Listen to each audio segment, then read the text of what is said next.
चलिए नमस्कार दोस्तों।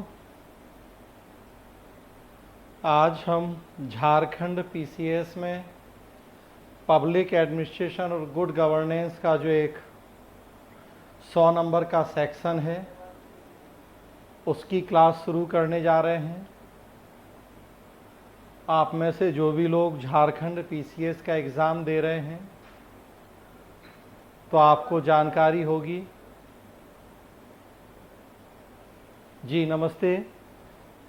कि उसमें प्रीलिम्स में 4-5 प्रश्न पूछे जाते हैं public administration and good governance से, और मेंस में 100 नंबर का है पब्लिक एडमिनिस्ट्रेशन और गुड गवर्नेंस।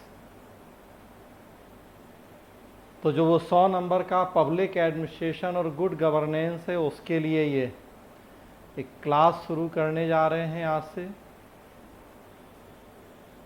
कोशिश करेंगे कि पूरा 100 में से जितना मैक्सिमम नंबर आपको मिल सकते हों उतने नंबर मिलें। अकॉर्डिंग टू सिलेबस 100% सिलेबस की चर्चा करेंगे क्लास में। और ये जब आप कर लेंगे तो जो प्रीलिम्स के 4-5 क्वेश्चन हैं वो भी हो ही जाएंगे।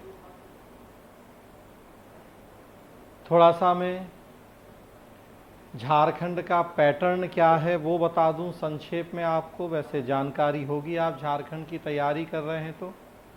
और फिर उसके बाद लोक प्रशासन और सुशासन का सिलेबस क्या है, कैसे पढ़ेंगे, मैं उसकी बात करूंगा। और तब फिर एक एक करके हम टॉपिक शुरू करेंगे।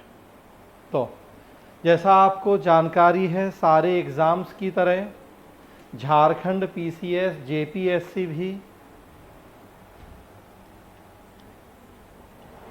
3 चरणों में संपन्न होता है।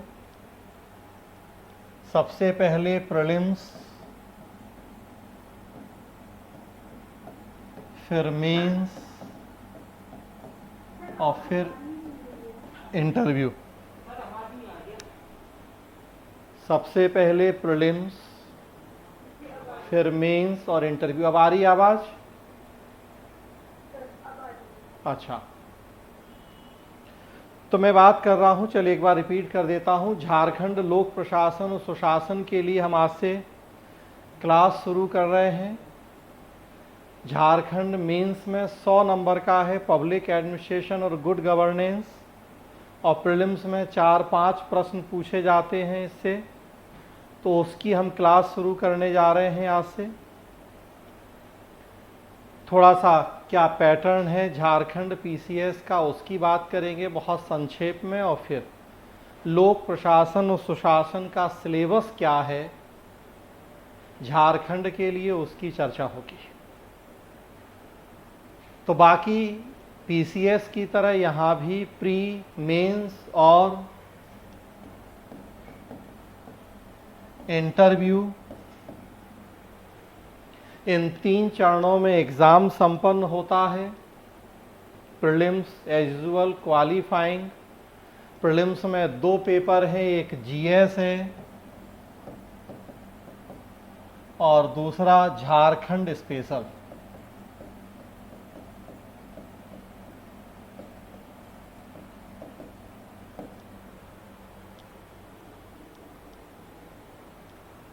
इसको अलग से ही करते हैं थोड़ा एक स्लाइड पे, ताकि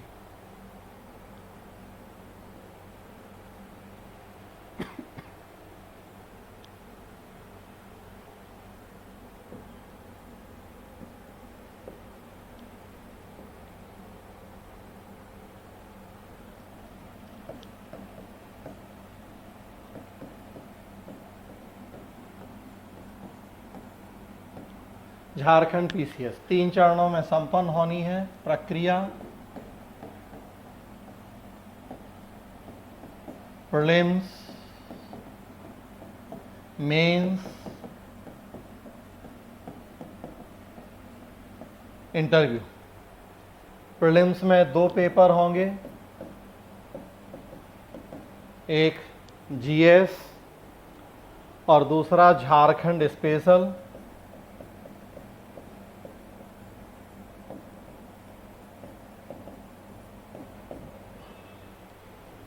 मेंस में 6 पेपर होने हैं,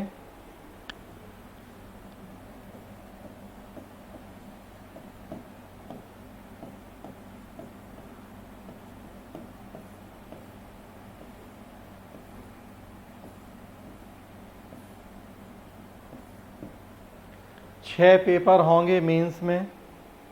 paper first qualifying general Hindi general English 100 number का।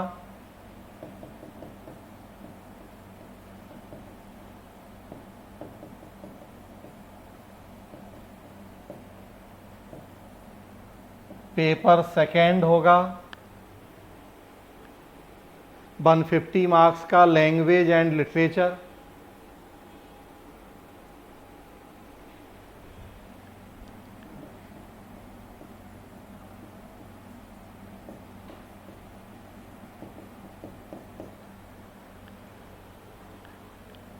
तो first paper 100 number, second paper 150 number, और बाकी जो 4 पेपर हैं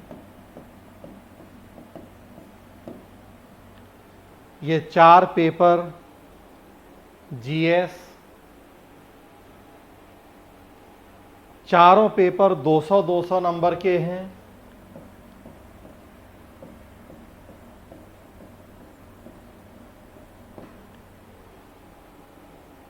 जो पेपर नंबर 3 है झारखंड पीसीएस मेंस में, सोशल साइंस है, हिस्ट्री, ज्योग्राफी वगैरह, एसएसटी जिसे कहते हैं हम लोग।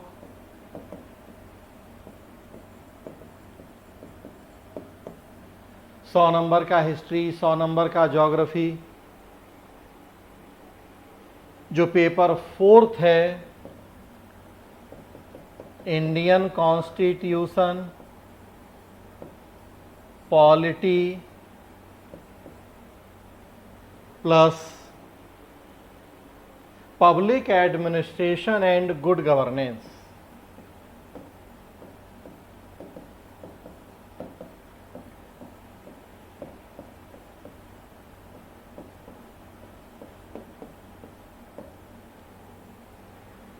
इसी की हम आपसे बात करने जा रहे हैं।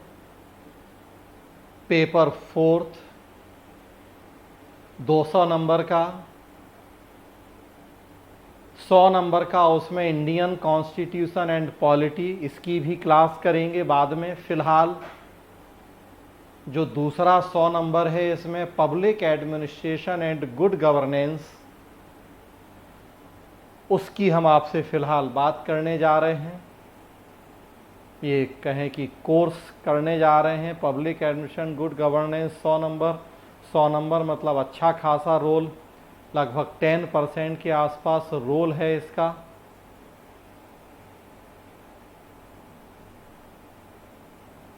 उसके अलावा आप देखेंगे 5th पेपर है Indian economy, globalisation and sustainable development.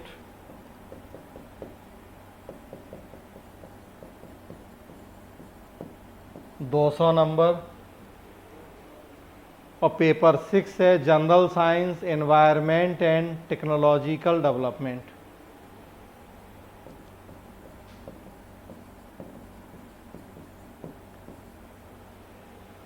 तो इस तरह से ये 4 पेपर 200-200 नंबर के हैं, तो 800 नंबर। एक 150 नंबर का है लैंग्वेज लिटरेचर 950, और एक 100 नंबर का जनरल हिंदी जनरल इंग्लिश। तो ये 6 कंपलसरी पेपर हैं मेंस में 1050 के, जिसमें से 100 नंबर का पब्लिक एडमिनिस्ट्रेशन और गुड गवर्नेंस है, लगभग 10%। उसकी हम आपसे बात करेंगे फिलहाल, और तब लास्ट में फिर इंटरव्यू। तो जैसा मैंने शुरू में बताया कि 100 नंबर मेंस में है इस सेक्शन के, 4-5 प्रश्न प्रीलिम्स में पूछे जाते हैं पब्लिक एडमिनिस्ट्रेशन और गुड गवर्नेंस से।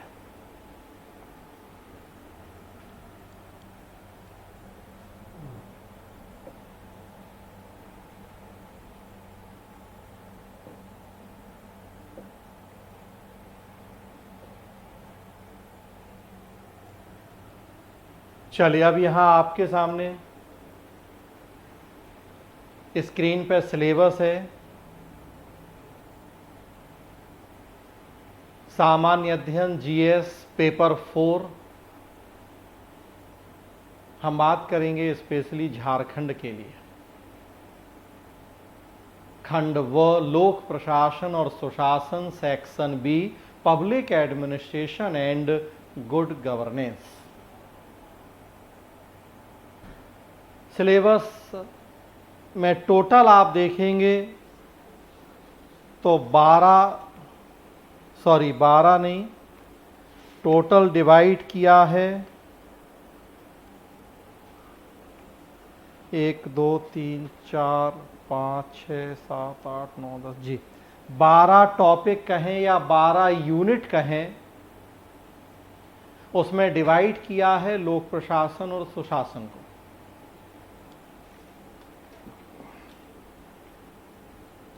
तेरह यूनिट हैं सेक्शन ए में, जो कि इंडियन कॉन्स्टिट्यूशन और पॉलिटी है, और फिर 12 हैं यहाँ खंड ब में। तो सबसे पहले क्या है वो पूरी 12 यूनिट या टॉपिक, उनको देखें यहाँ। पहला है लोक प्रशासन, पब्लिक एडमिनिस्ट्रेशन।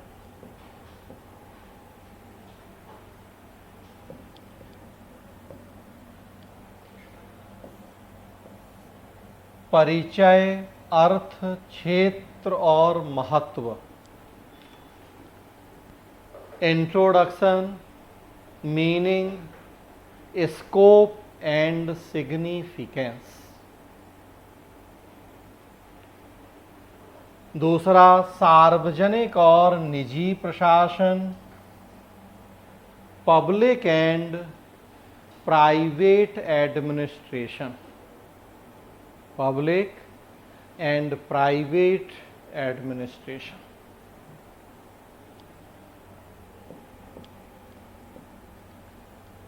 तीसरा है संघ का प्रशासन, यूनियन एडमिनिस्ट्रेशन, केंद्रीय सचिवालय, कैबिनेट सचिवालय, प्रधानमंत्री का कार्यालय, योजना आयोग, वित्त आयोग। यूनियन एडमिनिस्ट्रेशन, सेंट्रल सेक्रेटरिएट, केंद्रीय सचिवालय, सेंट्रल सेक्रेटरिएट, कैबिनेट सचिवालय, कैबिनेट सेक्रेटरिएट, प्रधानमंत्री का कार्यालय, प्राइम मिनिस्टर्स ऑफिस, योजना आयोग, प्लानिंग कमीशन, वित्त आयोग, फिनांस कमीशन। चौथा है राज्य का प्रशासन, स्टेट एडमिनिस्ट्रेशन। स्टेट एडमिनिस्ट्रेशन में राज्य सचिवालय, स्टेट सेक्रेटरिएट, प्रधान सचिव, चीफ सेक्रेटरी, वैसे मुख्य सचिव कहते हैं इसको, यहाँ प्रधान सचिव लिखा है हिंदी में, मुख्यमंत्री का कार्यालय, चीफ मिनिस्टर्स ऑफिस। अगला जिला प्रशासन, डिस्ट्रिक्ट एडमिनिस्ट्रेशन। जिला प्रशासन में आप देखें जिलाधिकारी और कलेक्टर के कार्यालय का उत्पत्ति और विकास, origin and development of the office of district magistrate and collector. फिर जिला कलेक्टर की बदलती भूमिका, changing role of the district collector. न्यायपालिका के पृथक्करण का जिला प्रशासन पर प्रभाव, impact of the separation of judiciary on district administration. तो ये जिला प्रशासन, हमें केंद्र प्रशासन या संघ प्रशासन भी पढ़ना है, यूनियन एडमिनिस्ट्रेशन, हमें राज्य प्रशासन भी पढ़ना है, स्टेट एडमिनिस्ट्रेशन, और हमें जिला प्रशासन भी पढ़ना है, डिस्ट्रिक्ट एडमिनिस्ट्रेशन। आगे कार्मिक प्रशासन, पर्सनल एडमिनिस्ट्रेशन, लोक सेवाओं की भर्ती, रिक्रूटमेंट ऑफ सिविल सर्विस, संघ लोक सेवा आयोग और राज्य लोक सेवा आयोग, union public service commission and state public service commission, लोक सेवकों का प्रशिक्षण,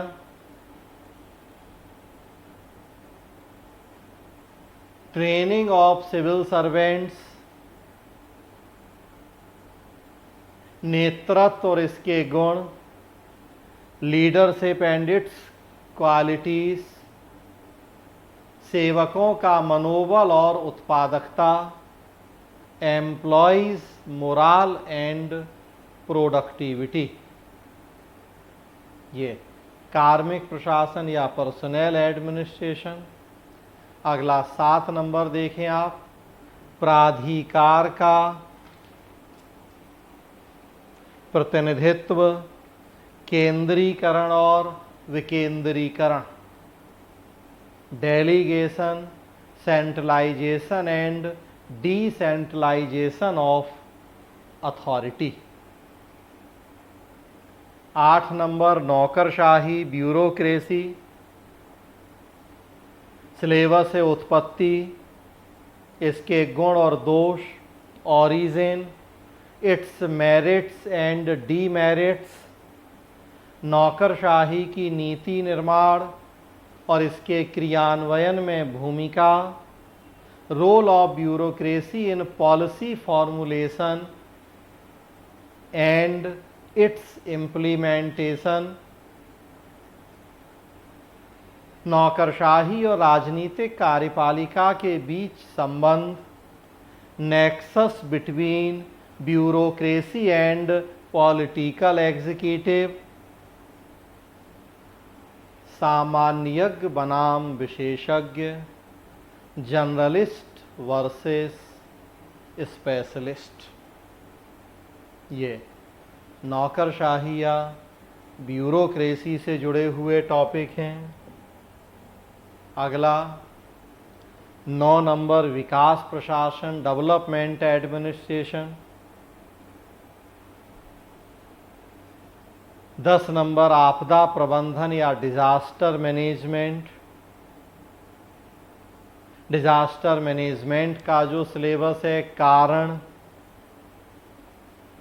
कॉजेस, आपदा का अर्थ और वर्गीकरण, meaning and classification of disaster, आपदा का शमन, डिजास्टर मिटिगेशन, तात्कालिक और दीर्घकालिक उपाय, immediate and long term measures.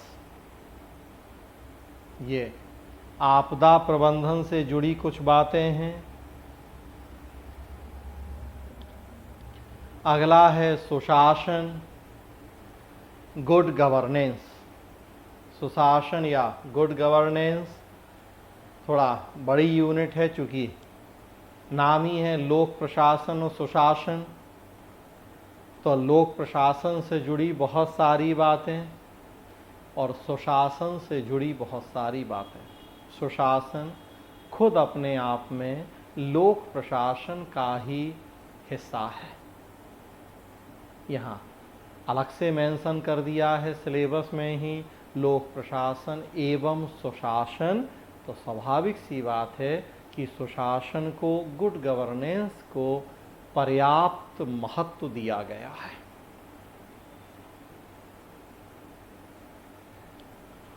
क्या सिलेबस है देखिए, अभिप्राय और अच्छे तथा उत्तरदायी शासन की संकल्पना, meaning and concept of good and responsive governance, सुशासन के मुख्य लक्षण, main features of good governance, उत्तरदायित्व, पारदर्शिता, ईमानदारी और शीघ्र प्रतिपादन, क्विक डिलीवरी। उत्तरदायित्व अकाउंटेबिलिटी, पारदर्शिता ट्रांसपेरेंसी, ईमानदारी, ऑनेस्टी और शीघ्र प्रतिपादन, क्विक डिलीवरी। सिविल सोसाइटी की भूमिका और सुशासन में लोगों की भूमिका।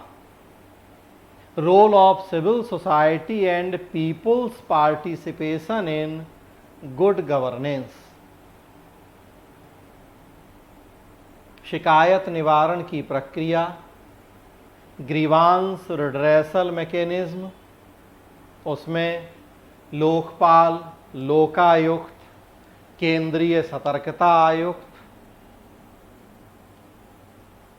तो लोकपाल है, लोकायुक्ता है, सेंट्रल विजिलेंस कमीशन है, केंद्रीय सतर्कता आयुक्त, central vigilance commissioner. Citizen charter, सेवा का अधिकार, राइट टू सर्विस एक्ट, सूचना का अधिकार, राइट टू इंफॉर्मेशन एक्ट, शिक्षा का अधिकार act, right to education act, उपभोक्ता संरक्षण act, the consumer protection act, महिलाओं के विरुद्ध घरेलू हिंसा निवारण act, domestic violence against women prevention act, old age act, old age act. इन सब के उद्देश्य क्या हैं, क्रियाविधि क्या है, इनमें उपलब्ध कराए गए उपाय क्या हैं। तो ऑब्जेक्ट, मशीनरी एंड मेजर्स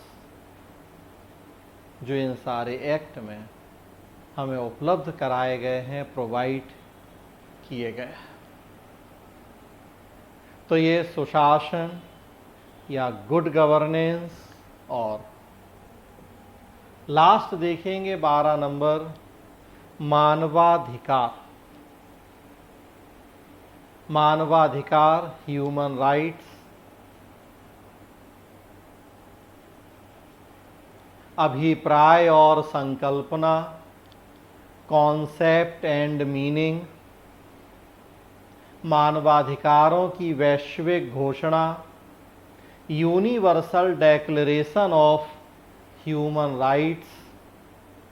राष्ट्रीय मानवाधिकार आयोग, नेशनल ह्यूमन राइट्स कमीशन,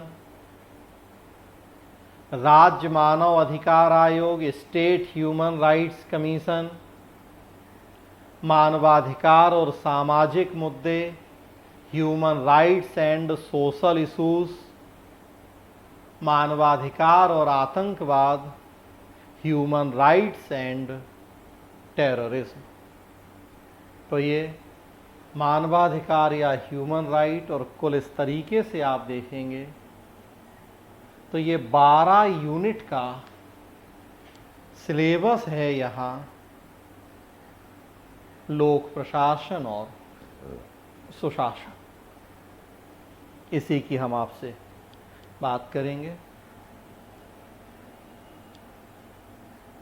आप में से अगर जो लोग ऐसे हैं जो आईएएस की भी तैयारी कर रहे हैं, पब्लिक एडमिनिस्ट्रेशन ऑप्शनल रख के तैयारी कर रहे हैं, तो आप देखेंगे ये सारी चीज़ें यूपीएससी पब्लिक एडमिनिस्ट्रेशन ऑप्शनल का पार्ट है। एक आध टॉपिक है जो नहीं पढ़ना होता है, ओल्ड एज एक्ट वगैरह, ऐसा एक आध छोटा सा टॉपिक, अदरवाइज सारी चीज़ें पब्लिक एडमिनिस्ट्रेशन ऑप्शनल में पढ़ी जाती है।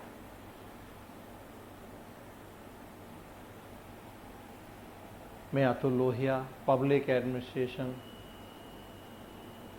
का सिविल सेवा परीक्षा की तैयारी के लिए एक सबसे बड़ा टीचर होने का दावा करता हूं, तो स्वाभाविक सी बात है कि मेरी ये एक जिम्मेदारी भी बनती है कि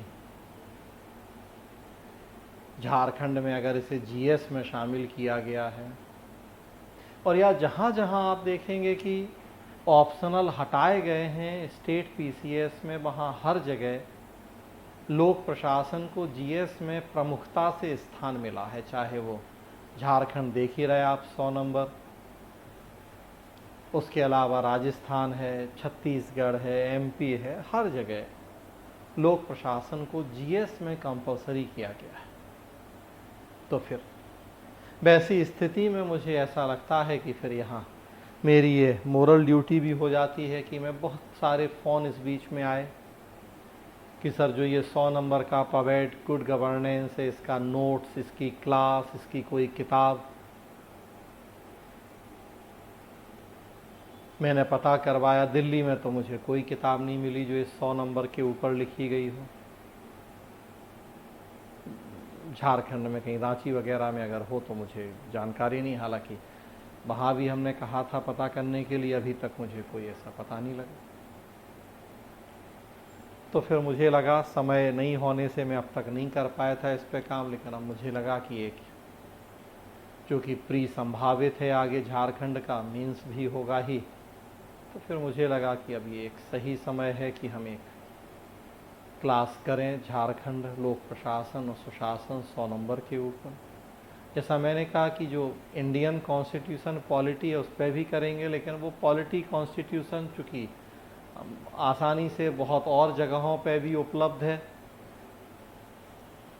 तो उसके आपके पास पर्याप्त सोर्स भी हैं, किताब क्लास भी उपलब्ध है।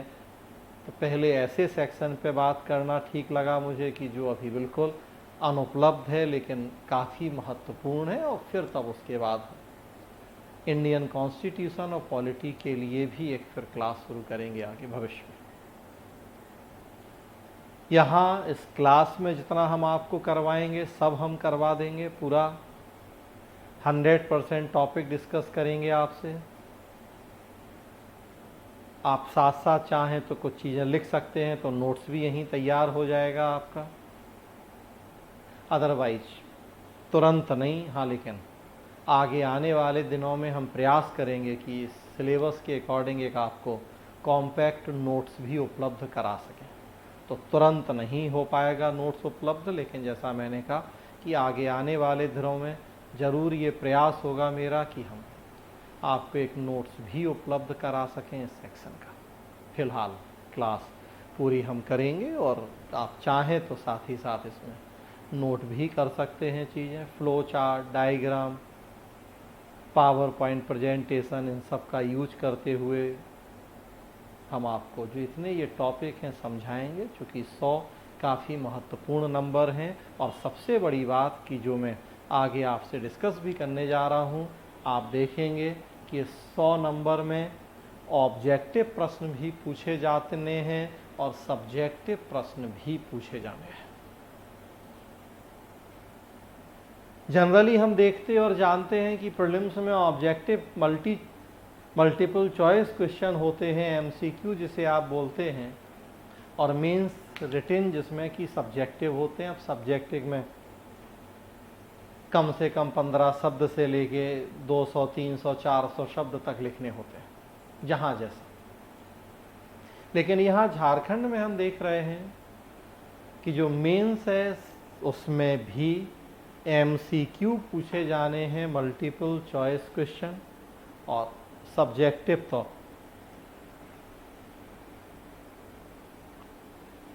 होने ही हैं। तो दोनों तरह के क्वेश्चन हैं। सो थोड़ा सा पहले अब किस तरीके के क्वेश्चन पूछे जाने हैं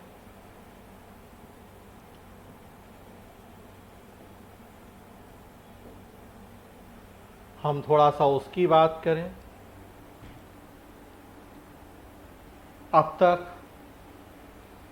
जो ये सिलेबस है इसके आधार पे एक एग्ज़ाम हुआ है आप लोगों का, जैसा कि मुझे जानकारी मिली है। सतवीर, वो पेपर देना जो हमने दिया था फ़ोटो खींचने के लिए, और एक आदमी ये बहुत देर से वेट कर रहे हैं, इनको ज्वाइन कर लो, चलेगा शायद ये फिर से।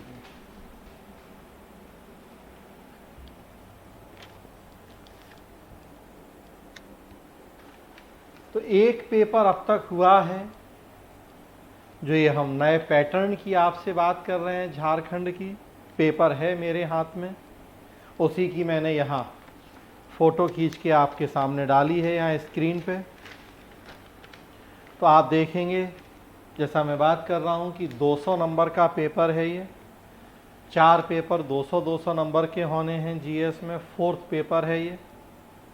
इसका फर्स्ट पार्ट है Indian constitution and polity, 100 number,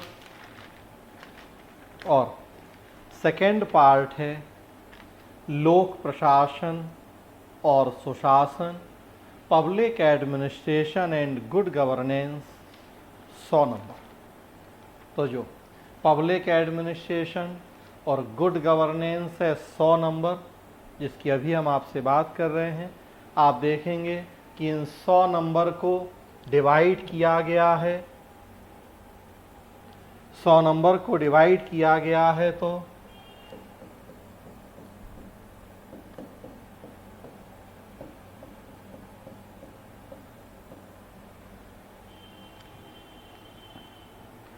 दस प्रश्न इसमें 2-2 नंबर के मल्टीपल चॉइस क्वेश्चन हैं।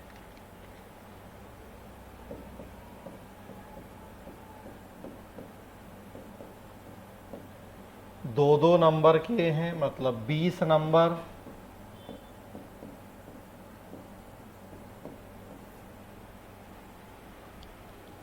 के 10 वस्तुनिष्ठ प्रकार के प्रश्न होंगे, और फिर उसके बाद 4 प्रश्न सब्जेक्टिव हैं। 40-40 नंबर के हैं।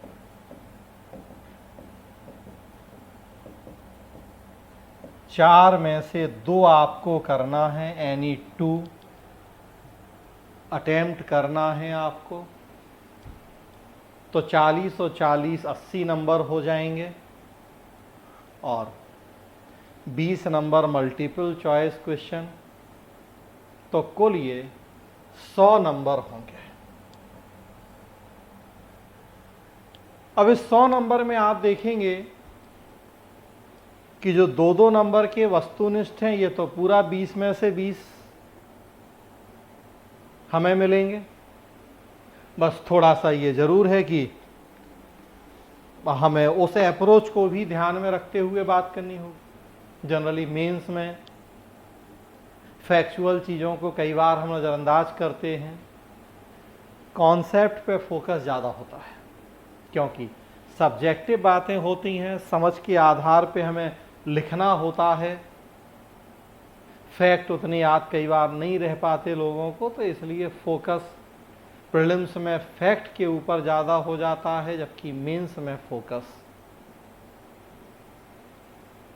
कॉन्सेप्ट, समझ, इन चीज़ों के ऊपर ज़्यादा होता है। लेकिन यहाँ दोनों चीज़ें हैं, सब्जेक्टिव भी हैं, ऑब्जेक्टिव भी हैं, तो हम दोनों को साथ में लेके चलेंगे। ये 10 में से 10 तो पूरे सही हों, ये टारगेट होगा। ये तो सीधे सीधे 20 में से 20 नंबर मिल जाए हमें, और बाकी बचे 80 नंबर जो कि सब्जेक्टिव है। सब्जेक्टिव सोशल साइंस में आप देखेंगे हम कितना भी अच्छा क्यों नहीं लिख दें, एक लिमिट होती है। जो साइंस सब्जेक्ट हैं, मैथ वगैरह, उनमें ये है कि आपने अगर हैंस प्रूव्ड कर दिया सही आंसर, सही फॉर्मूला यूज करते हुए, तो आपको 10 में से पूरे 10 नंबर मिलते हैं। लेकिन सोशल साइंस की ये लिमिट आप जानते हैं कि ये लिखने की बातें हैं, सब्जेक्टिव है, थ्योरीज लिखनी है या प्रिंसिपल्स क्या हैं, उनको कैसे हम यूज कर रहे हैं, इम्प्लीमेंट कर रहे हैं, वो सब बातें। इसका एक आइडियल आंसर बता पाना, तय कर पाना थोड़ा मुश्किल होता है। फॉर्मूले नहीं हैं मैथ के, फिजिक्स के, कि वो वही उसी क्रम में उनको हम सॉल्व हल करेंगे और वही फिर ये एक सही उत्तर है वो निकल आएगा तो प्रूव हो जाएंगी बातें।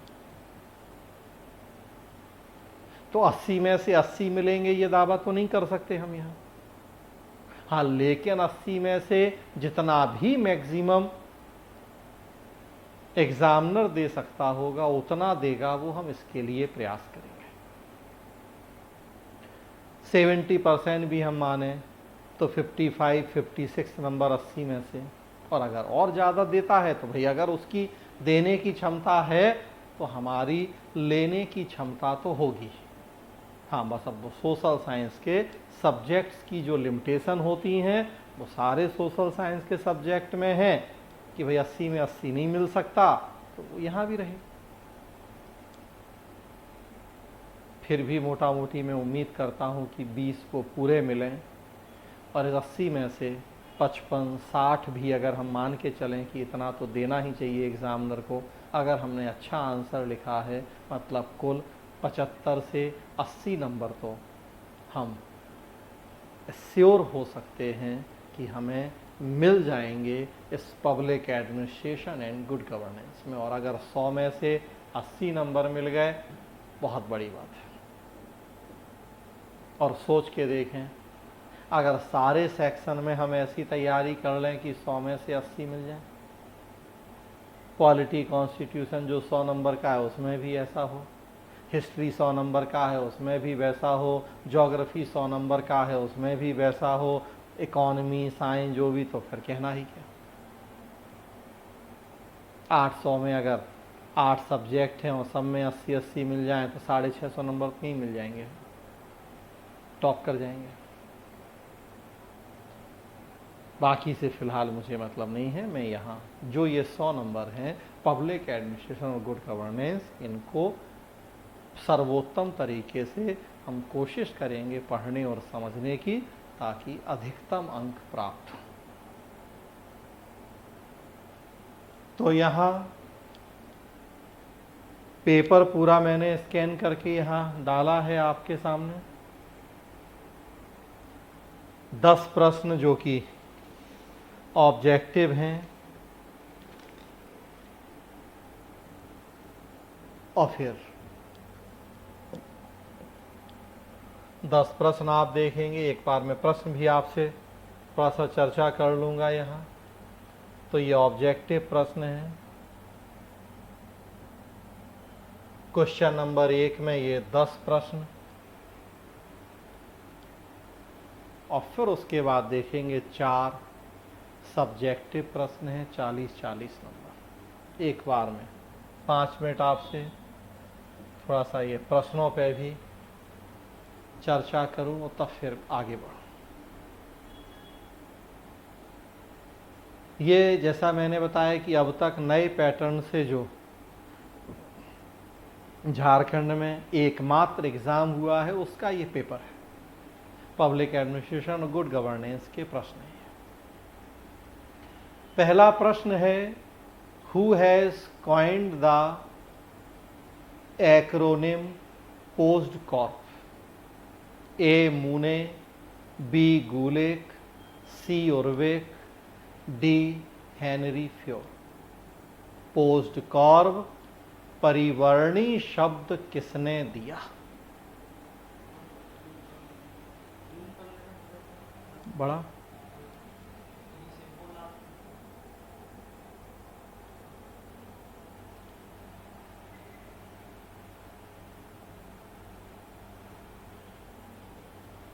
पोस्कॉर्ब या परिवर्णी शब्द किसने दिया?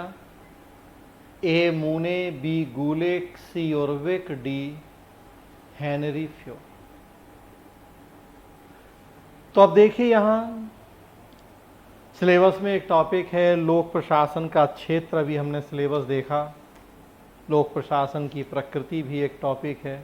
प्रकृति लिखा नहीं है लेकिन वो जुड़े हुए टॉपिक हैं आपस में, क्षेत्र प्रकृति। वहाँ हम पढ़ेंगे इस चीज़ को। क्षेत्र और प्रकृति से जुड़े हुए कई सारे दृष्टिकोण आए हैं, उनमें एक दृष्टिकोण पोस्टकॉर्ब दृष्टिकोण है, जिसका प्रतिपादन लूथर गुलिक नाम के स्कॉलर ने किया है। इस प्रश्न का आंसर बी है, लूथर गुलिक। पोस्टकॉर्ब का सिद्धांत उन्होंने दिया था। 7वीं अंग्रेजी के 7 शब्दों के प्रथम अक्षरों को मिलाकर पोस्ड कॉर्ब बना है। अंग्रेजी के 7 शब्दों के प्रथम अक्षर मिला दिए गए हैं और फिर पोस्ड कॉर्ब बन गया है। P planning, O organising, S staffing, D directing, CO coordinating, R reporting और B बजटिंग। तो ये अंग्रेजी के 7 शब्द हैं जिनको संक्षेप में हमने पोस्ड कॉर्ब कह दिया है। तो लूथर गुलिक ने प्रतिपादन किया है इसका। तो अब हमें बस यहां फैक्ट भी देखना है। वैसे जो ये प्रश्न पूछे गए तो मैंने ये देखा कि जो फैक्चुअल बातें पूछी गई हैं बहुत ऐसी अननोन या अप्रचलित टाइप की बातें नहीं हैं कि हमें कोई बहुत रिसर्च करनी पड़े। जैसा कि प्रीलिम्स में क्वेश्चन पूछे जाते हैं कई बार, कई ऐसे कि वो इजीली उनके आंसर नहीं मिल पाते हैं, बहुत रिसर्च के बाद आंसर मिलते हैं, कई बार फिर भी कन्फ्यूजन या डाउट बना रहता है कि क्या। यहाँ मैंने पाया कि उस तरह से नहीं है ये प्रश्न।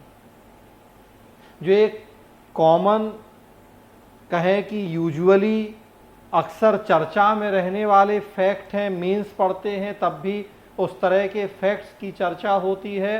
ये जो 10 ऑब्जेक्टिव प्रश्न हैं वहीं से पूछे गए हैं, तो बहुत एक्स्ट्रा एफर्ट करने की ज़रूरत नहीं है। हाँ, लेकिन फिर भी थोड़ा बहुत फैक्ट की नॉलेज और क्लैरिटी ऑफ विज़न का होना ज़रूरी है, ताकि ये मैंने कहा कि 10 में से पूरे 10 हम 100% एक्यूरेसी के साथ सही कर सकें। तो इस तरह से 10 प्रश्न ये आपके सामने हैं। देखिए 3 नंबर प्रश्न है, यदि हमारी सभ्यता विफल होती है तो यह मुख्यतः प्रशासन के ध्वस्त होने के कारण होगा। यह कथन दिया गया, किसने दिया ये कथन? तो स्टेटमेंट दिए हुए हैं।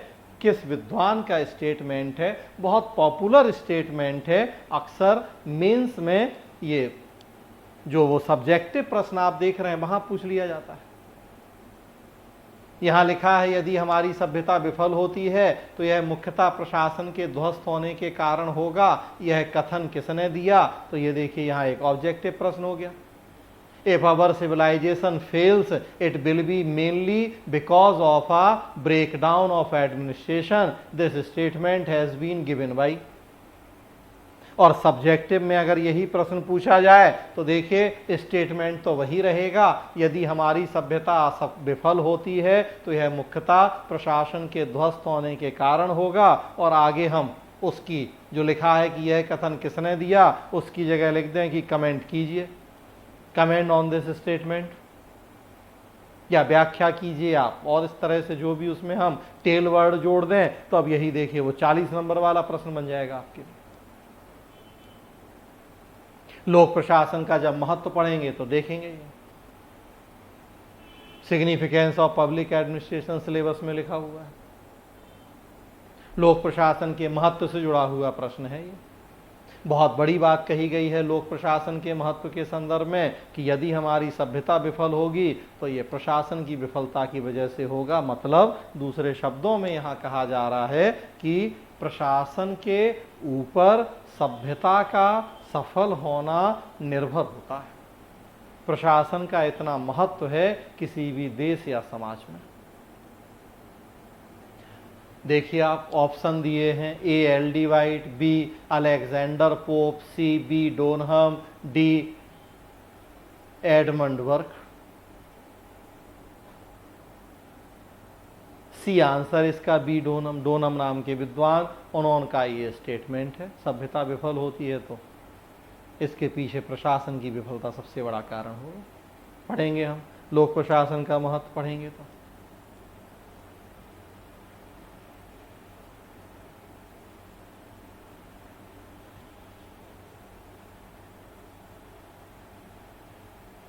देखिए